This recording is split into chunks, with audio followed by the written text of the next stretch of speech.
Alright, how y'all doing out there? This is Pete over at SWRC Southwest Rod and Custom. Right here in Dallas, Texas. Been here in this same location for 22 years. Been in business for 32 fucking years. And I do a lot of fucking work. And what I do is I show you, the viewer, what the fuck is going on. Now, the situation we have today is that we are welding. We are welding on a 1968 Mustang. It's a major construction Mustang.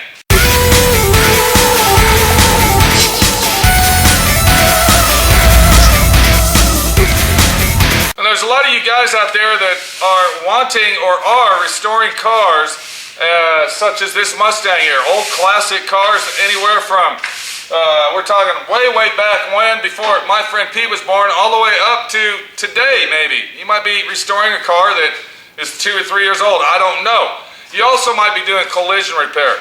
But what the real situation is, you're doing something that requires the use of a fucking welder.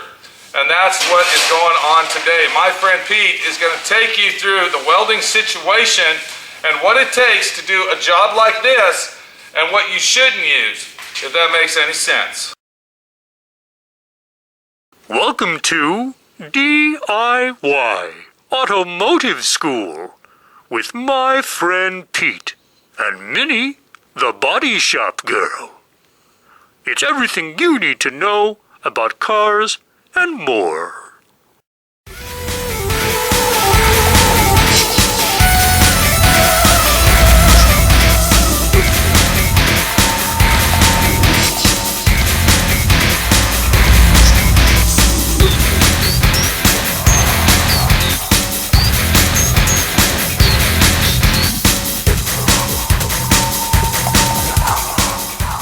So let's go ahead and get this welder out. Before we start welding, we're going to go over the welder. I'm going to show you what size the welder is, what we got going on. We're going to go over some thicknesses of metal versus what our settings are supposed to be, this, that, and the other, the volts, the percentage of wire, which is our speed. All right, now I'm going to be honest with you. I didn't go to school to fucking weld.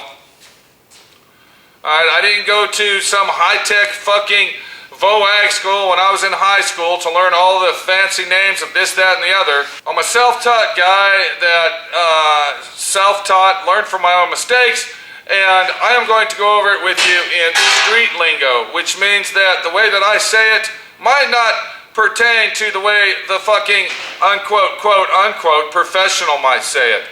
Watch, listen, and learn, and you too will know what the fuck's going on and what it takes to weld up a car like this.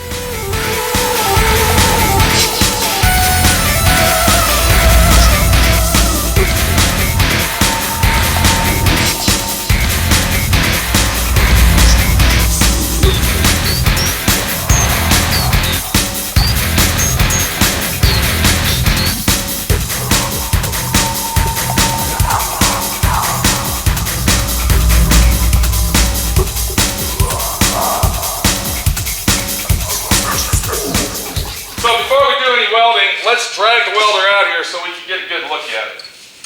I'm going to go ahead and unplug this welder. This is a 230 volt welder, which means it is not a 110 welder. And when I say that, we're talking volts to plug into your wall. This is an industrial welder. This is a large welder. This is a commercial style welder.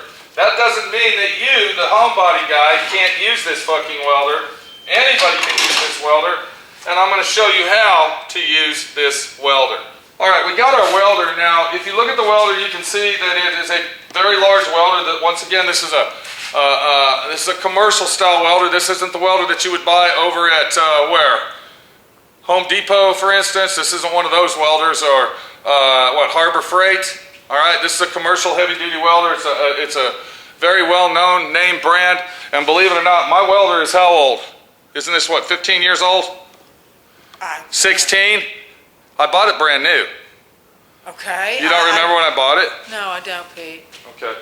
I bought the welder brand new. It was about 16 years, and I'm going to tell you right now that really nothing has changed since I bought this. If you go buy a welder like this, it's identically exactly the same today as it was yesterday. The only difference is I paid $1,500 for this welder, and if you go and buy it now, it costs about $1,850.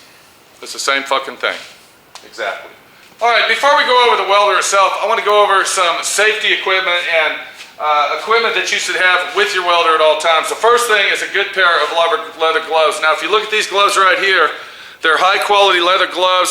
They're flexible on the backside, and when you're welding with them, they probably last approximately 2 months, no longer than that, due to the fact that these are stretchable flex. If you look right here, you can see where, do you see what I'm saying? See that little hole where a spark hit it? But these are very good gloves to use. Now, you could get the big welding gloves and all that, but to do this type of work, what we're doing, nice, tight-fitting, flexible leather gloves are the ones to have. Another good thing to have is a respirator. The reason that you want to keep a respirator handy is because there's a lot of metals out there that have a lot of chemicals in them. And when I say chemicals, I'm talking about galvanized steel, for instance. If you are welding on galvanized steel, the smoke, the fucking, fumes. There you go, fumes, okay? Many had the magic word. The fumes are toxic. Once you heat the metal up, the galvanized steel, the fumes become toxic and can actually scorch your lungs and permanently damage them. So a good dust mask is very nice to have as well, or respirator you might call it. And the most important thing to use, and many can be a good example of this, is a welding mask. Now, the welding masks that you buy today are auto start masks. Now, when I say auto start, that means that when you look through them, when you're not welding, they look like sunglasses, but once the spark of the welder hits, it automatically turns dark. So it's an auto start mask, and if you could kind of look, can you see in there, there's the on button, and kind of get a, can you look in there, can you see SWR and C through the mask? Yeah. Okay. So if I was to spark that with a spark, it would automatically turn black. Now this helmet, when I purchased this helmet, was, I believe, $400.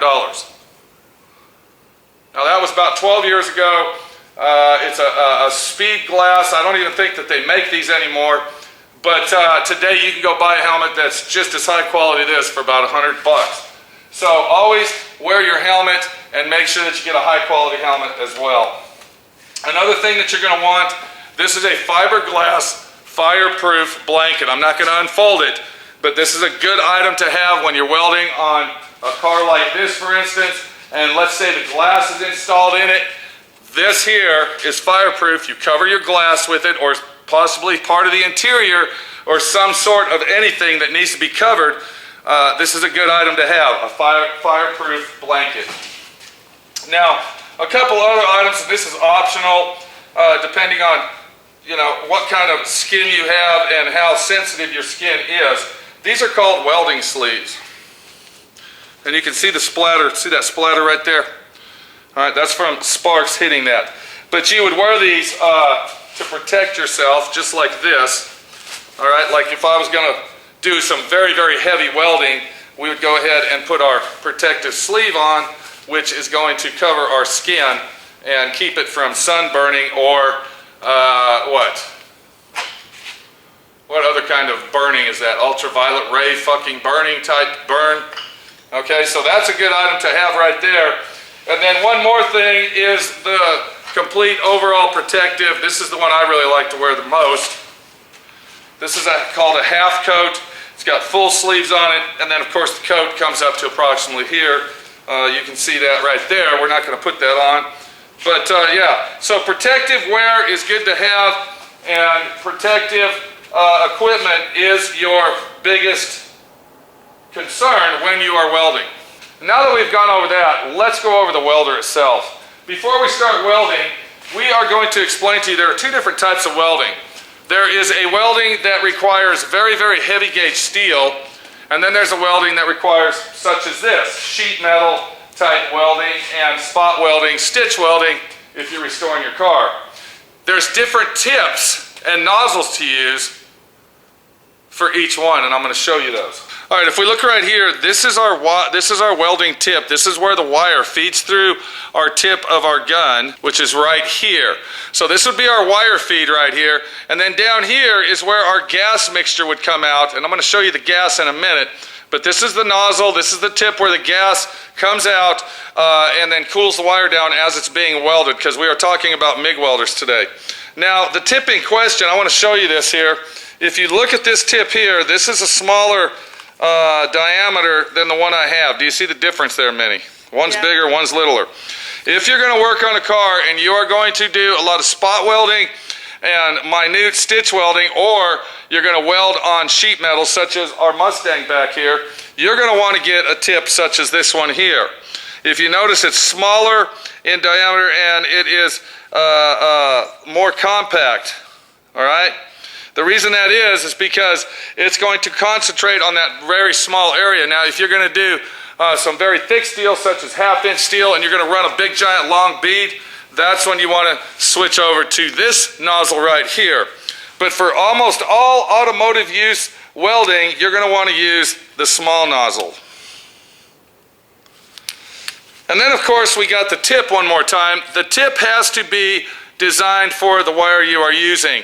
The wire that we are using, this is the wire that I use 95% of the time, is 023. That's a thin gauge wire, and it is used for automotive use. There's also an 030, all right, which is a very thick gauge, or it's an 035, I don't remember. But that would be for something like 1/4 inch or thicker type steel that you're going to weld. But the wire, Minnie can bring the camera over here. You can see the design of the way that the wire sits up right here. It's got a big spool, and then of course it feeds through the bottom and then goes into the rollers. These are called rollers right here. And the roller itself has two sides to it. It has a side for the thick wire and then of course for the thin wire. So when you are setting up your welder, make sure that the rollers are facing in the right position for the wire to be rolled through that groove on the wheel itself. And then of course the wire would come through the cable here. This is our trigger cable, and you also have a gas line that goes through this trigger cable as well. So it's very important to not step on this cable right here, and always remember that when you are welding, to have it in a big giant loop like you see right there. If you weld it and it's all tangled up and twisted like this, what's going to happen, Minnie? Your gas mixture is not going to be right. No, the wire, what's going to happen is... it's going to kink your wire. The wire is going to kink, and then what happens as these rollers are turning, it's going to make this wire crimp up inside here, and then you got to cut this wire, take it all apart, reroute your fucking wire, go through the big mess. So when you're welding, always have that in a big loop like this where it's nice and straight. And I'll go over that with you in a minute. So what we have found out is that it's very important to use the right tip for the right wire, all right? And we also found out that there's different nozzles to use for different applications. And if you come over here, I got a set of wheels right here. I want to go ahead and show you that. And these are not the wheels that we're using. We got the 023, but if you look right there, you can see that that says 030V. Do you see that? Mm-hmm. And then if you flip it over here, it says 035. And then if you look right here, you can see the two grooves, and they almost look identical, but they're not. One is actually larger than the other. And that's what I was talking about. When you're using your welder, make sure that your wheels are properly set to where your wire is rolling through. You also have a tension gauge right here, all right? And what this does, this here tightens down and puts this top roller tension on the wire. You don't want that real tight because that will what, Minnie? Keep your wire from flowing smoothly. That's right, and it will also bind up inside here, and then once that binds up and gets tangled, you got to cut it off and go through the whole thing. Now, the way that that comes off, you just flip it down like this, and then you roll it over, and then as you can see, here is our roller on the top, and then behind that, there is two gears. There's a gear here, and there's a gear up here. The two gears line up with each other, and that's what makes the wire feed. All right? So to get the tension that you need, you'll have to play with it and figure out where it's good for you. On my welder right here, I got it approximately set on 2. Now what that means, I don't fucking know. But yeah. All right. So once again, your drive rollers are very, very important. Make sure those are lined up properly. And this is probably the most important thing as far as welding goes. And all MIG welders have these drive rollers, okay? So if you're using a 110 welder, look inside, open your door up, find your rollers and make sure that you are lining everything up like you're supposed to be doing. Drive rollers are very important, and if you notice right here, look what we got, Minnie. There's a specific little square box here, and what does that say? Before operating, check alignment of stationary drive roll with wire guides to align, turn center screw to move drive roller in or out as required. Check alignment with a straight wire inserted through the guides. So it's basically telling you right there that that is the most important thing, is your rollers when you are MIG welding, because those rollers are pushing that wire. All right, this is I believe this is a 12 or 14 foot cable. So for those rollers to push that wire all the way through there, that's a long fucking haul to do that. Am I right, Minnie? Yeah, absolutely. All right. We were talking about welding and thickness welding. If you come over here, and all welders should have a gauge just like this. And while this is open, we are going to go over this gauge pattern. All right, so what we're looking at here is we're working on steel. We can see where it says steel, and then it also says here steel for outdoor windy applications. All right, we got stainless steel, and we also got aluminum. So we're not going to talk about the aluminum because we're not doing any aluminum, and we're not doing any stainless steel.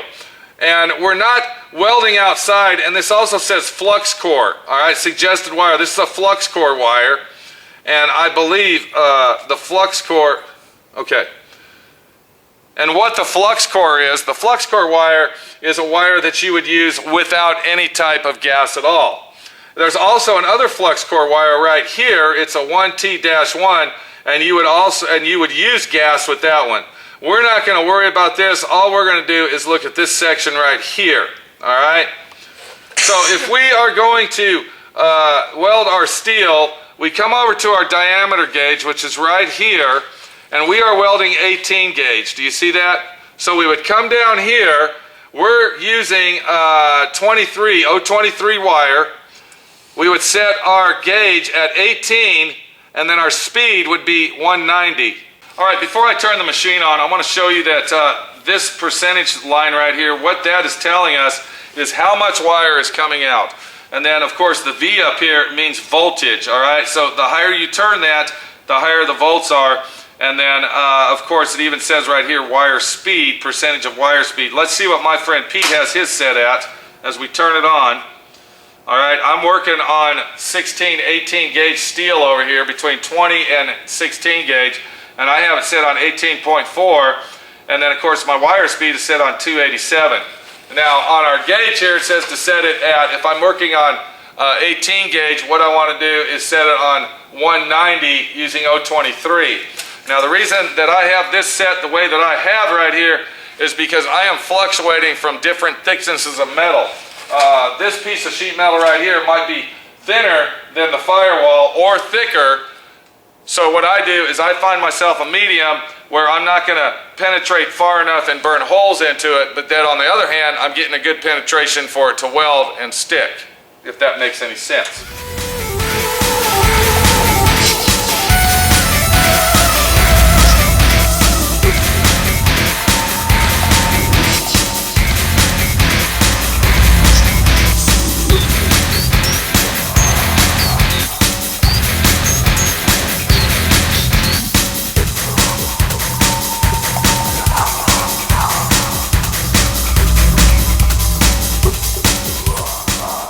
Now, if you look at the welder right here, this is our trigger, all right? This is the trigger that moves the wire. Once you pull that trigger, another thing that happens is our gas is going to come out of there. Now, this is a 7525 argon, what the fuck is CO2? Argon, is that CO2 and argon? Fuck, I don't even know. I've been buying it so long, I don't know. Like I said, this is street talk. This isn't, yeah, it's argon CO2. So it'd be a 75-25 mix. All right, I believe. Whatever the fuck is on it, it's on it. The welding people know. Just tell them you need a bottle. All right, this is a bottle of the argon / CO2 gas. This is very important. If you are using a welder, and this is what I'm trying to get at right here, this is the reason that I am making this video. If you are going to use a 110 welder with flux core wire on a job like this, don't fucking do it. that welder will not work. It's not going to be strong enough. The welds will not penetrate good enough to hold a fucking restorated car together with a 110 Flux Core welder. You have got to have a machine like this to do a job like this. Now they sell smaller version machines of what I have, as long as you have a gas rig, and when I say gas rig, I'm talking about the argon right here, all right, you're going to be okay.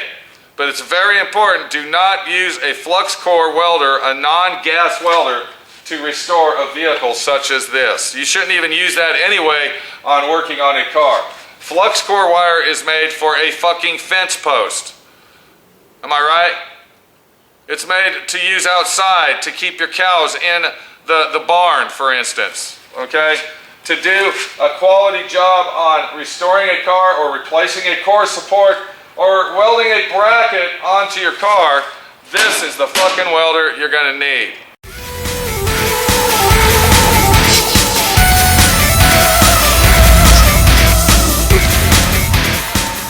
Let's talk about the gas here. I have found, if Minnie can go ahead and focus in, now of course this is set for my welder. Each individual welder is probably different. But if you look at that gauge right there, I believe I have mine set on 30. All right, when I pull the trigger there, can you see that, Minnie? What does that hit when, is that 30 right there? No, I can't. 3, I believe that, yeah, it's 3. All right, so that's another important aspect, is to make sure that you have your gas gauge set. This is our dial indicator. This is what dials the gas that moves it in and out as you're pulling the trigger to give you that precise action. I always have mine set on 3, which would be 30 pounds coming out when you pull the trigger. All right, so when I'm pulling the trigger, 30 pounds of air is coming out to mix with the wire as I'm welding. Now what a MIG welder is good for is that it's cooling the weld down as you are welding. That's the main situation of a MIG welder. The gas in question is cooling that weld down as you are welding your two pieces of metal together.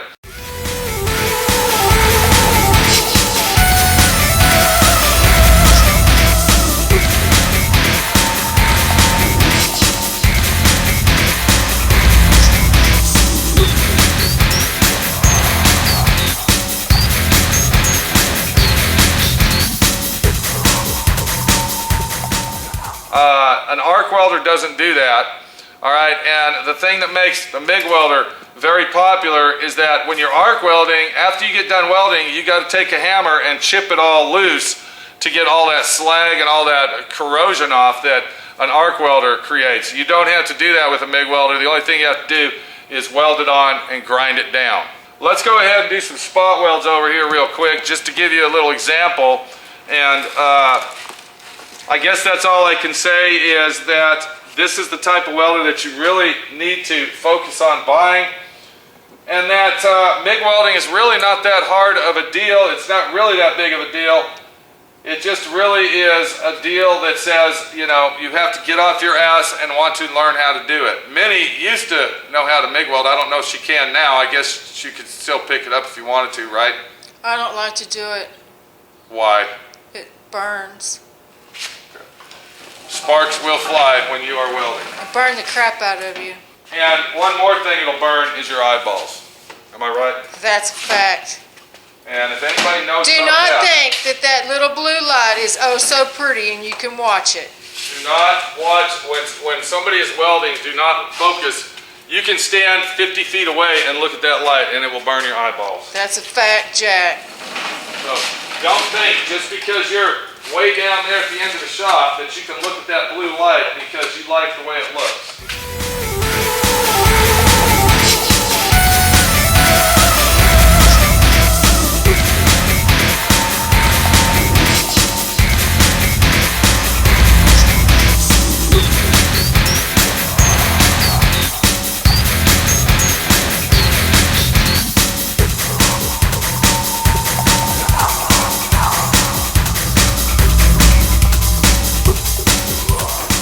So before you do any type of welding, you want to make sure that your ground cable, which is on your welder, this is our ground cable right here, you want to make sure that that is grounded onto some nice solid bare metal coming off the car. Now, if you are welding on a door, for instance, and you ground your welder out to, let's say, the core support, it might not work because of the rubber bushings, this, that, and the other. So whatever you're welding to, make sure that it's all connected and it goes into where you're welding before you weld. And then we want to make sure that our cable, all right, this is our welding cable right here. We want to get a nice big loop going with no interference or twists or tangles. And I'm going to go ahead and weld some of these spot welds right here to give you a little idea of how to do this and what a good MIG welder can do for you. Remember, gloves, protective wear, and helmet are very important.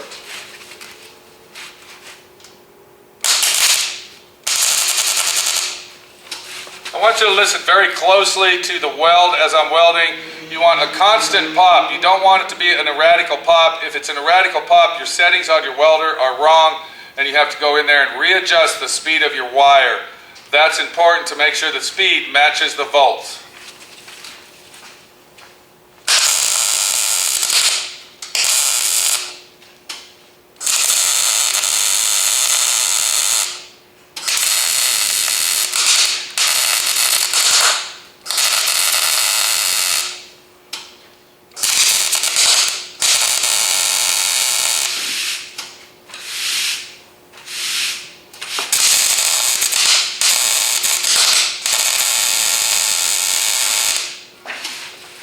And another thing that creates an erratic welding situation, like you just heard, is that our metal isn't cleaned properly. So that's another factor, is to make sure that the metal is grinded down properly before you weld anything together.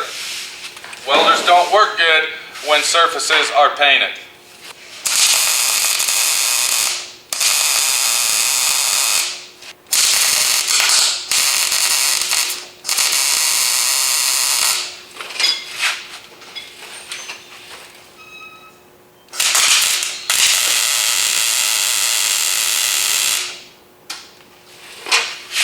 Now that I got my spot welds done, since this is a major structure right here, this is the inner apron of the front end of our 1968 Mustang, I'm going to go ahead and put a couple stitch welds on this due to the fact that we are not at the factory. We don't have factory jigs and super duper fucking spot welders here. We are MIG welding this, so to ensure that I will have a good conscience that I did a good job, I am going to run some stitch welds down the edge of this edge right here, where our apron meets the firewall.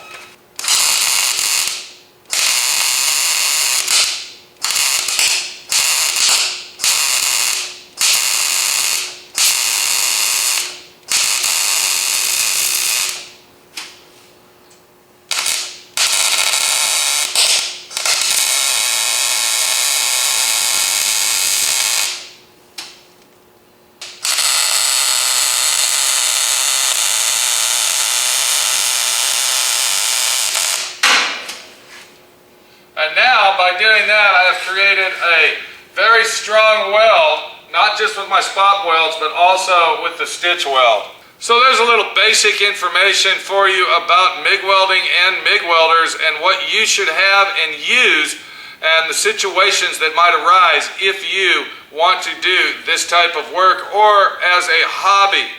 I'm sorry that we are not at Lincoln Tech fucking welding school here, or over at the VOAG school where the high-class pro-tech fucking instructor is giving you the lesson of your life. This is what you call my friend Pete style, all right? And I am going to let you in on a little tech tip secret about welding, okay? It takes practice. It takes fucking nurturing of the situation. It takes special care and technique of your style to do it. You can sit in front of all the fucking instructors and listen to all my fucking videos you want, but you are going to have your own style of welding, and as you see, your own settings. I didn't go by the fucking manual, you might call it. I go by the way that I feel comfortable with it, and it works for me. And that right there is the best lesson you will learn today. is that it's all up to you to do it the way that you want to do it. And fuck everybody else, as long as you fucking do it right. This is Pete, my friend Pete, your friend Pete, over here at SWRC DIY Auto School, welding away, working on a car we call the Mustang, and hopefully one day this pile of shit will be out of my shop and fucking gone. Take it easy. I'm hungry. I'm going to get something to eat. And when I come back, I am going to get back on the welding.